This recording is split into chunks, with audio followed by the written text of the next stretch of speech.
Hello friends, ये हमारा lecture 5 है क्लास 9th मैथ का एक्सरसाइज 1.5 यूनिट नंबर सिस्टम 1 का। ओके, इसमें हम एक्सरसाइज 1.5 के सम डिस्कस करेंगे।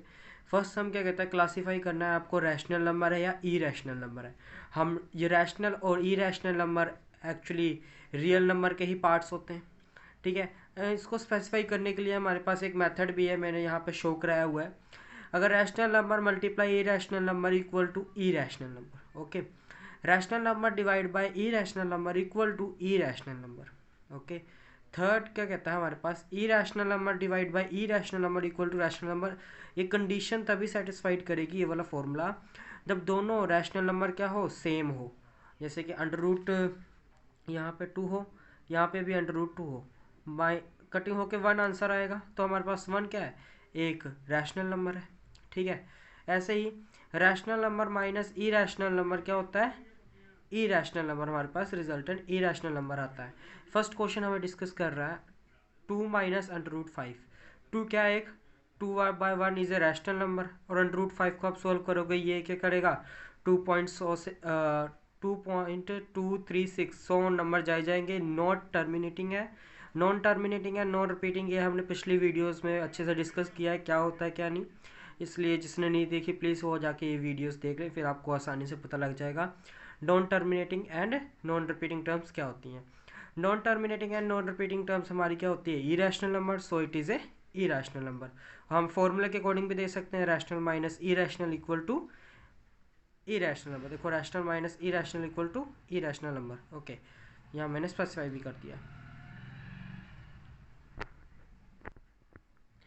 देन हमारे पास दूसरा क्वेश्चन क्या कहता है, दूसरा क्वेश्चन कहता है bracket 3 plus under root 23 my bracket minus under root 23। हम इसे ब्रैकेट ओपन करेंगे, अंडर रूट 23 अंडर रूट 23 क्या हो जाएंगे, कैंसिल हो जाएंगे, क्योंकि plus 1 under root 3 under root 23 और प्लस माइनस 1 अंडर रूट 23, ये क्या आपस में कैंसिल होने के बाद हमारे पास क्या देगा, सिर्फ 3 देगा। 3 बाय अगर हम 1 कर देंगे is a rational number, okay. Then हमारे पास थर्ड क्वेश्चन क्या है, 2 under root 7 divide by 7 under root 7।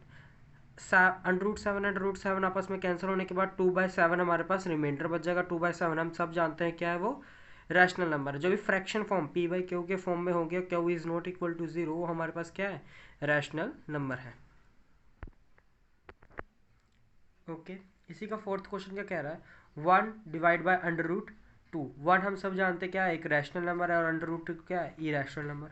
ये अगर आप हमारा फॉर्मूला देखोगे, मैंने formula number second, rational divide by irrational equal to irrational number.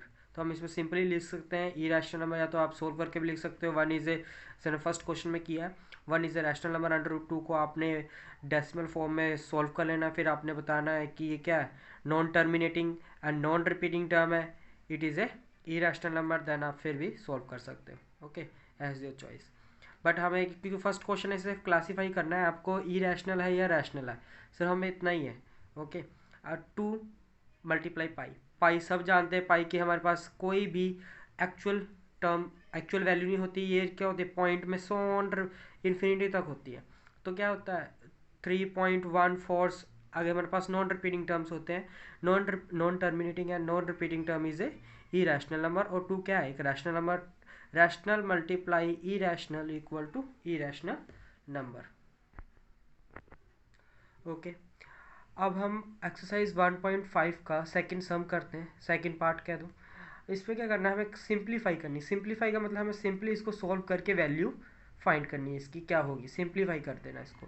पहले देखो, ये तो सोल्व मल्टीप्लाई का केस है, दोनों ब्रैकेट आपसे मल्टीप्लाई, पहले मैं 3 को ये वाली ब्रैकेट के साथ मल्टीप्लाई कर दिया। सेकंड स्टेप में देखो, 3 को multiply bracket 2 plus under root 2 के साथ, फिर मैंने अंडर रूट 3 को प्लस, क्योंकि प्लस फंक्शन क्यों लगा, क्योंकि यहाँ पे प्लस फंक्शन था, मैंने प्लस फंक्शन लगा के अंडर रूट थ्री को फिर हमने इस ब्रैकेट के साथ मल्टीप्लाई किया, हमारे पास वैल्यू आ जाएगी 3 2 का 6 plus 3 multiply under root 3 under root 2, under root 3 को 2 के साथ करेंगे 2 अंडर रूट 2 अंडर रूट 3।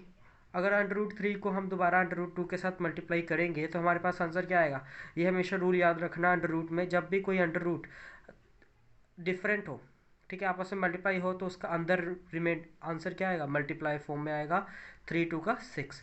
अगर ऐसे होता है अंडर रूट 3 √2 और √2 होता तो हमारे पास टू का क्या हो जाता, स्केयर होता, स्केयर स्केयर से कैंसिल होने के बाद हमारे पास सिंपली एक रैशनल नंबर आया था, बट एक्चुअल में नहीं हुआ, डिफरेंट थे दोनों, तो डिफरेंट होने के कारण ये दोनों आपस में मल्टीप्लाई हो गए, स्केयर रूट नहीं हो पाए। ओके, हमारे पास सेकंड क्वेश्चन है इसी का। सेकंड क्वेश्चन क्या कहता है हमारे पास, 3 + √3 ब्रैकेट 3 - √3, ये हम सब जानते हैं ये किसका फॉर्मूला है, a + b और a - b। अगर हम इसे खोलेंगे a square minus b square, आप साइड में यहाँ लिख भी सकते हो, a आपके पास क्या है 3 और b आपके पास क्या है √3, ताकि हमें डिफ़िकल्टी ना हो चूज़ करने में। फिर आपको सिंपली क्या कर लेना है, सिंपली आपको 3, क्योंकि a स्क्वायर है, a क्या है हमारे पास 3, a पुट कर दिया 3 का स्क्वायर माइनस √3 का स्क्वायर, स्क्वायर और अंडर क्या होंगे आपस में कैंसिल होने के पास 3 आ जाएंगे, और 3 का स्क्वायर 9 होता है। ओके, 9 - 3 = 6, हमारे पास हमने इस सम को क्या कर दिया, सिंप्लीफाई कर दिया। ओके, हमारे पास आंसर 6 आ गया है। जैसे हमने पिछला क्वेश्चन किया ये भी वैसा ही है, ये किसका फॉर्मूला है, a + b का होल स्क्वायर का फॉर्मूला लग जाएगा। जैसे √5 + √2, इसका होल स्क्वायर है, मतलब हम जानते हैं a + b का आएगा स्क्वायर आएगा, हम इसका फॉर्मूला जानते हैं a² + b² + 2ab। ये हमें आगे ये जितने भी फॉर्मूले लिखा रहा हूँ a + b a - b, हमें सेकंड चैप्टर में पॉलिनोमियल में सारे फॉर्मूले यूज़ होने हैं, इसलिए आप यहाँ भी थोड़े थोड़े इनको याद करी जाओ। अच्छा, a + b को अगर हम स्क्वायर खोलेंगे a² + b² + 2ab, हमारे पास a क्या है यहाँ पे आप स्पेसिफाई कर लो, a = √5 है, b क्या है √2 है। सिर्फ आपने जो वैल्यू है फॉर्मूला ना इसमें वैल्यू पुट कर देनी। देखो a का स्क्वायर, a क्या है √5 का स्क्वायर हो जाएगा, b क्या है √2 का स्क्वायर हो जाएगा, प्लस 2, a हमारे पास √5 और b हमारे पास √2। इसको सॉल्व करने के बाद क्या आएगा, √√ कैंसिल होने के बाद 5 रह जाएगा, स्क्वायर और स्क्वायर से अंडर क्या होगा, कैंसिल होने के बाद यहाँ 2 रह जाएगा, प्लस ये क्या है हमने पिछले डिस्कस किया था, सिंपल अगर अलग अलग है नंबर अंडर में तो क्या होंगे, सिंपली मल्टीप्लाई हो जाएंगे, हमारे पास √10 हो जाएगा और +2, ये हम सिंप्लीफाई कर दे, 7 + 2 5 + 2 सॉरी 5 + 2 = 7 + 2 √10, हमारे पास ये रिक्वायर्ड आंसर आ गया हमारा। ओके, देन हमें फोर्थ क्वेश्चन क्या कहता है, इसमें क्या करना है, √5 - √2 का ब्रैकेट √5 + √2। ओके, इसे करना a - b और a + b का हमें फॉर्मूला हम जान इसमें स्पेसिफाई करेंगे, पुट करेंगे a + b और a - b का फॉर्मूला, इसका फॉर्मूला जो होता है हमारे पास a² - b² होता है। ओके, यह हमने दोबारा स्पेसिफाई कर सकते हैं, a क्या है हमारे पास √5, b क्या है √2। सिंपली आपको इस फॉर्मूले में आपको वैल्यू पुट करनी है, a और b की, हमारे पास आ जाएगा आंसर 3। ओके, देन एक्सरसाइज 1.5 का थर्ड सम क्या कह रहा है, recall pi is defined has a ratio of circumference of circle and its diameter d। ये कह रहा है हमारे पास ना पाई एक रेशो फॉर्म में है, c/d के फॉर्म में, जैसे हमें यहाँ पे शो कराया गया है c/d। This seemed that contradict करो the fact that pi is a irrational. Pi हमारे पास इरेशनल है, बट देखा जाए पाई हमारे पास इरेशनल क्यों है, हमारे पास c/d क्या है, रैशनल फॉर्म में है, p/q के फॉर्म में है, देखो ना p/q के फॉर्म में है c/d, ये तो हमारे पास रैशनल नंबर होना चाहिए, बट ये कह रहे हैं कि ये इरेशनल नंबर है। How will you resolve this contradict, आप इसको कैसे मतलब स्पेसिफाई करोगे कि ये इरेशनल नंबर है, हमें इम्प्रूव करना है, पाई हमारे पास इरेशनल नंबर है, बट हमारे पास p/q हमारे पास रैशनल नंबर होता है। ओके, देन हम सॉल्व करते हैं solution, pi is equal to c/d, it is present in the form of p/q, so it is a irrational number, but c and d we calculate is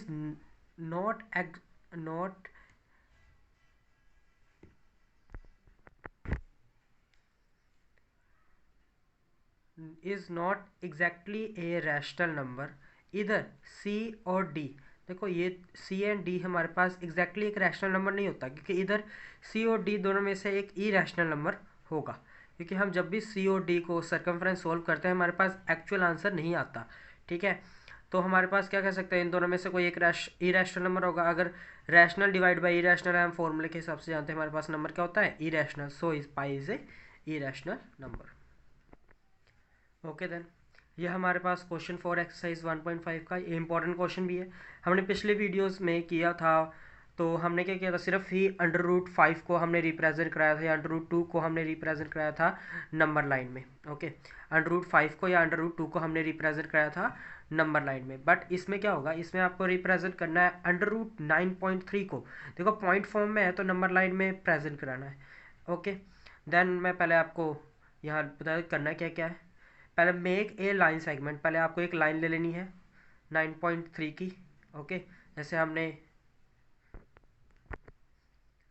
जैसे हमने ये diagram बनाया है, एक हमने नंबर लाइन ड्रॉ कर ली। ठीक है, 0 से लेके 13 तक हमने ड्रॉ कर ली, एक्सटेंड कर लिया, हमें 9.3 तक चाहिए थी। ओके, देन हमारे पास पॉजिटिव इंटीजर ही चाहिए क्योंकि √9.3 है, तो हमने 0 से लेके पॉजिटिव इंटीजर सारे ले लिए। और 9.3 एक्चुअली यहाँ कोई कंसीडर होगा 9 से थोड़ा आगे, तो हमने यहाँ क्या 0 से लेके ए तक के बीच का हमने 9.3 सेंटीमीटर डिस्टेंस ले लिया। ओके, फिर आपको क्या करना है, ये डिस्टेंस लेने के बाद आपको एक यूनिट, ये स्टेप्स याद रखना, एक यूनिट क्या लेना है आपको, एक्सटेंड कर लेना। जैसे हमारे पास 1 सेंटीमीटर यहाँ से आपने एक्सटेंड कर लेना है। आप इसको स्केल से मेजरमेंट करके भी नंबर लाइन ले सकते हो। ओके, नंबर लाइन आप स्केल से मेजरमेंट करके लोगे तो आपके पास 1 यूनिट जो है ना बिल्कुल एक्चुअल वैल्यू आएगी उसकी। ओके, 1 यूनिट हमने एक्चुअल वैल्यू ले ली। फिर देखो हमारे पास आंसर क्या आएगा, अगर हमारे पास 9.3 था, मैं 1 यूनिट ऐड कर दूंगा, हमारे पास 10.3 आ जाएगा। 10.3 को अगर 2 के साथ डिवाइड करोगे 5.25 आएगा हमारे पास आंसर, 5.25। ओके, 5.25 को अगर हम देखेंगे, 5.25 हमारा एक्चुअली यहाँ पे कहीं मीट कर रहा होगा, हम इस पॉइंट देते सी। ठीक है, सी पे आपने क्या रखनी है, कंपास।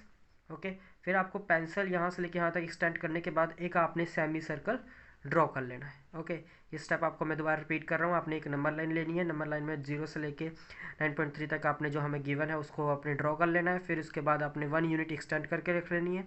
ओके, 1 यूनिट एक्सटेंड करने के बाद हमारे पास जो वैल्यू आएगी उसके हिसाब से हमने एज्यूम करके एक नंबर कर लिया। ओके, उसको हमने सेंटर पॉइंट दे देना है, सेंटर पॉइंट सी दे सकते हो ना। फिर इसके बाद आपने क्या लेना है, एक सेमी सर्कल ड्रॉ कर लेना है।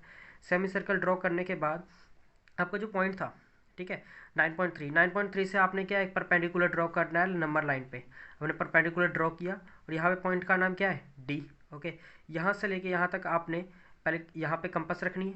ओके, देन यहाँ पे आपने कंपास खोलने के बाद यहाँ तक पेंसिल आ जाएगी। ओके, पेंसिल को आपने ऐसे कर्व्ड फॉर्म में लेके आना। ये जो मार्क आया है यहाँ से लेके यहाँ तक का जो डिस्टेंस है 9.3 से लेके यहाँ तक, ये हमारे पास क्या है, एक्चुअल 9.3 यूनिट हमारे पास आ गया है। ओके, इसको मैंने आगे यहाँ पे सॉल्व किया। ठीक है, make a number line 0 A 9.3, फिर make a point B at a distance 1 unit from A, find the mid point and mark C, draw a semi circle O B taking C as a centre. Okay, draw a perpendicular on the line O B and mark point D. जैसे हमने mark point किया है ना D, perpendicular खींचने के बाद take A okay, take A has a centre and A D.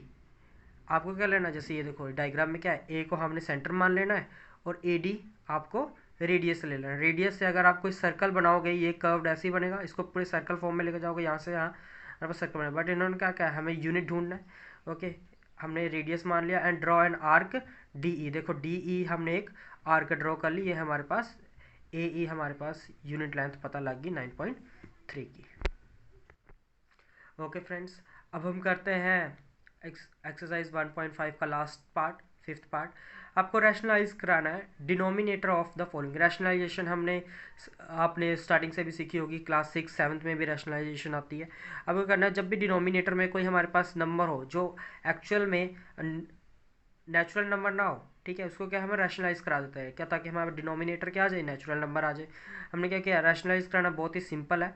इसको 1/√7 जो डिनोमिनेटर है उसी के साथ आपको मल्टीप्लाई कर देना है और डिवाइड कर देना है। ठीक है, ये मल्टीप्लाई करने के बाद देखो 1 मल्टीप्लाई √7 √7 जब मल्टीप्लाई होंगे, मैंने बताया था ना √7 मल्टीप्लाई √7 जब होगा, देखो सेम नंबर्स हैं, क्या हो जाएगा, इसका स्केयर हो जाएगा, अंदर क्या हो जाएगा, स्केयर होने के बाद स्केयर और √ आपस में कैंसिल होने के बाद हमारे पास 7 आ जाएगा।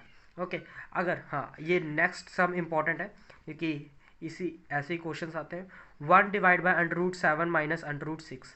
इस रैशनलाइजेशन में क्या करना है, हम डिनोमिनेटर को ही सेम जैसे पिछला किया था हमने करना है इसमें। बट एक चीज़ याद रखनी, जब भी कोई फंक्शन आ जाएगा बीच में तो आपने उसका रेसिप्रोकल फंक्शन ले लेना है, ठीक है। जैसे यहाँ माइनस है तो हमने यहाँ पे प्लस ले लेना है, और सेम जो नीचे डिनोमिनेटर उसी के साथ मल्टीप्लाई उसी के साथ डिवाइड। अब नीचे देखो एक फॉर्मूला बन रहा है a माइनस बी और a प्लस बी का। a minus b a plus b का मैंने पीछे भी डिस्कस किया, क्या फॉर्मूला होता है, a square minus B square. Okay, आपने यहाँ पे वैल्यू पुट कर देनी 1 मल्टीप्लाई √7 प्लस √6, हमारे पास वही आंसर आ जाएगा। उसके बाद √7 का स्क्वायर माइनस √6 का स्क्वायर जब हम सॉल्व करेंगे, √7 plus √6, 7 minus 6 equal to answer क्या हमारे पास आएगा, √7 प्लस 6 √6 बाय 1 देखो कि हमारे पास क्या है, एक नेचुरल नंबर फॉर्म में आ गया है। ओके देन ये थर्ड क्वेश्चन क्या है, ये भी सेम है, सिमिलर क्वेश्चन जो हमने ऊपर किया था। 1 डिवाइड बाय √5 प्लस √2 है, इसको आपने रैशनलाइज किया, सेम नंबर से डिवाइड सेम नंबर से मल्टीप्लाई, बट बीच में फंक्शन है, फंक्शन का रेसिप्रोकल प्लस का क्या उल्टा होता है, माइनस। हमने मल्टीप्लाई किया, यहाँ दोबारा फॉर्मूला बन गया ए प्लस बी और a माइनस बी का। ओके, यहाँ फॉर्मूला लिख सकते हैं a प्लस बी और a माइनस बी का क्या आएगा formula, a square minus B square.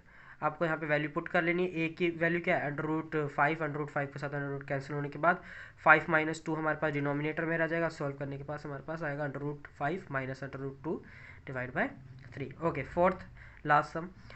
Fourth sum क्या कहता है, 1 डिवाइड बाय √7 माइनस 2, इसका आपने रैशनलाइज दोबारा से करना है, रैशनलाइज किया हमने same he. Okay, but function क्या होगा हमारे पास, जो माइनस है वो हमारे पास प्लस हो जाएगा। ओके, फिर उसके बाद सॉल्व करोगे, आपके पास वही same formula a minus B और a plus B. Okay, then आप सॉल्व करोगे, हमारे पास a square minus B square आएगा। इसका क्या आएगा, √7 का स्क्वायर होता है 7। ओके, माइनस 2 का स्क्वायर क्या होगा, 2 का अगर हम स्क्वायर करेंगे हमारे पास आंसर 4 आएगा, यहाँ हमने 4 लिख लिया। √7 plus 2 divide by 3। Okay, I hope आपको ये वीडियो अच्छे से समझ आई होगी और इस सम्स भी। Thank you for watching this my video, please share and subscribe this channel. And कोई भी आपको सम में प्रॉब्लम होती है आप मुझे कमेंट सेक्शन में कमेंट